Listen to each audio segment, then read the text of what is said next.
In today's video, I'm going to speak about the recovery process for Premier League players. Now, I apologise to Manchester United fans, I am going to be using that 5-0 defeat to Liverpool as a case study here. But there are different areas of recovery I'm going to focus on in this video. You've got post-match, so what happens straight after the game. You've got the sleep after the match. And then you've got what happens on the training ground in the days following a match.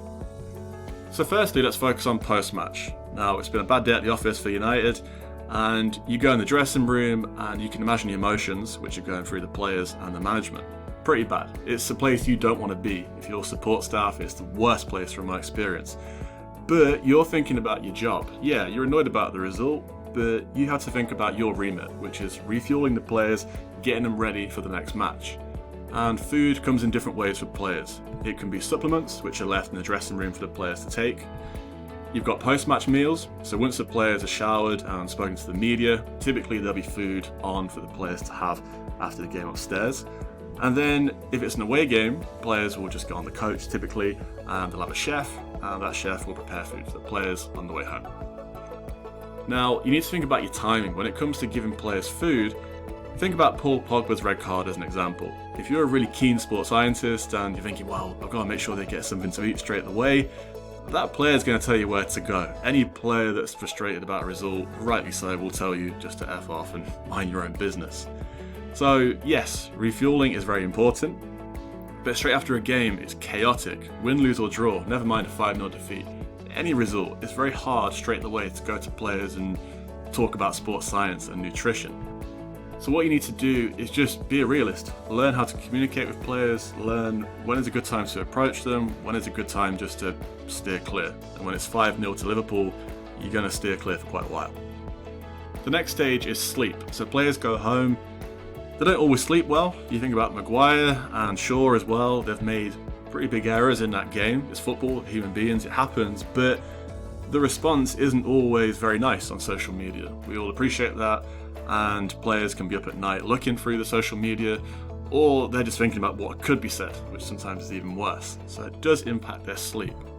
So when it comes to sleep, yeah, teams will use strategies and sports scientists will give advice to players on how to sleep well, sleep better, but they are human beings, they're not robots, and after such a high profile mistake in a high profile game against your biggest rivals, it's very difficult to switch off. You then got the next stage, which is the day after training, and players will often ask the manager, well, are we in tomorrow, what's going on? And this varies. If a team's doing pretty well, yeah, maybe, you can have a day off. If you're not playing very well, then anger, frustration can boil over, and the manager's getting players in the next day. But let's say for argument's sake, in this situation, the players have been told, right, next day, just stay at home, don't come to training, come back on Tuesday. So it's Tuesday morning, it's rolled around, the players are back at the training ground, and now they're thinking about recovery for the next game. As you can see here, there are different types of recovery. One could be simply nutrition. You come in early, make sure that the players get a good breakfast, they're rehydrated. Some players could be knocking the door, getting a massage, and seeing the physio as well, doing their own personal treatments like a foam roller. They could also do active recovery, so this could involve just jogging around the pitch, using a bike, or even a treadmill which takes some of the load off, such as an underwater treadmill. You've also got cryotherapy chambers as well. So as you can see here, Gareth Bale at very cold temperatures in a whole body cryotherapy chamber. And this is not used really frequently. You're looking at 3 minutes twice a week. And quite a few Premier League teams are using these chambers now on their training ground sites. So I've given a lot of information. I'll put it all into one place here to give you an example of how recovery looks in a high profile team. You've got different areas. You've got straight after the game, a day after the game, and 2 days after the game.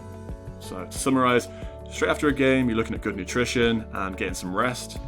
The next day completely depends. If you've got a congested fixture period, you're probably going to be in training the next day, but if you've got 7 days between games, yeah, match day +1, you probably stay at home and relax.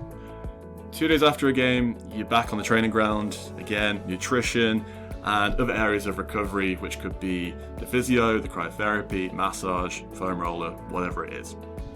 And to summarise, my final bits of advice would be, recovery does vary across teams. Manchester United's recovery could be completely different to what Liverpool do or Arsenal do. It does vary. Nobody has all the answers. If you truly understood recovery and you can get that across to all athletes, you would be a billionaire because it's so complex.